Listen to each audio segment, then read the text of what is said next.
Allahabad high court ने एक मामले में अहम फैसला सुनाते हुए कहा कि लिव इन रिलेशनशिप में पति पत्नी की तरह रहने का भी दहेज हत्या और दहेज उत्पीड़न की धाराओं में केस चलाया जा सकता है।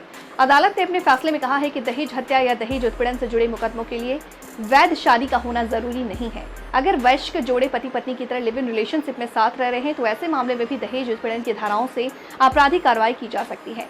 महज लीगल मैरिज नहीं होने के आधार पर आरोपियों को छूट नहीं मिल सकती। यह आदेश जस्टिस राजवीर सिंह की सिंगल बेंच ने प्रयागराज के आदर्श यादव की याचिका को खारिज करते हुए किया।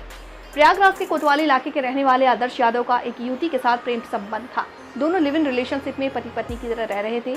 युवती आदर्श यादव के घर पर उसके साथ ही रहती थी। 2022 में आदर्श के साथ लिव इन रिलेशनशिप में रह रही युवती का शव संदिग्ध हालत में आदर्श के घर पर पाया गया। आदर्श का दावा है कि मामूली कहासुनी के बाद युवती ने खुदकुशी कर ली, जबकि युवती के परिवार वालों ने शिकायत दर्ज कराई है कि आदर्श और उसका परिवार दहेज को लेकर उत्पीड़न करता था। पुलिस ने इस मामले में जांच के बाद आदर्श यादव के खिलाफ दहेज हत्या और उत्पीड़न की धाराओं में चार्जशीट दाखिल की। आदर्श यादव ने पुलिस चार्जशीट के खिलाफ कोर्ट में याचिका दाखिल की थी, जिसे निचली अदालत ने खारिज कर दिया। आदर्श ने इसके बाद इलाहाबाद हाई कोर्ट के CRPC की धारा 482 के तहत अर्जी दाखिल की और अपने खिलाफ चल रहे क्रिमिनल केस को रद्द किए जाने की मांग की। आदर्श यादव की तरफ से दलील दी गई कि युवती के साथ उसकी शादी नहीं हुई थी, वह उसकी पत्नी नहीं थी, इसलिए दहेज हत्या के आरोप में केस नहीं चल सकता।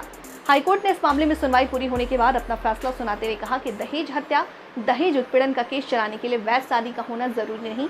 अगर वयस्क जोड़ा लिव इन रिलेशनशिप में पति पत्नी की तरह साथ रह रहा है तो ऐसे मामलों में भी दहेज उत्पीड़न और दहेज हत्या की धाराओं के तहत कार्रवाई किए जाने का प्रावधान है।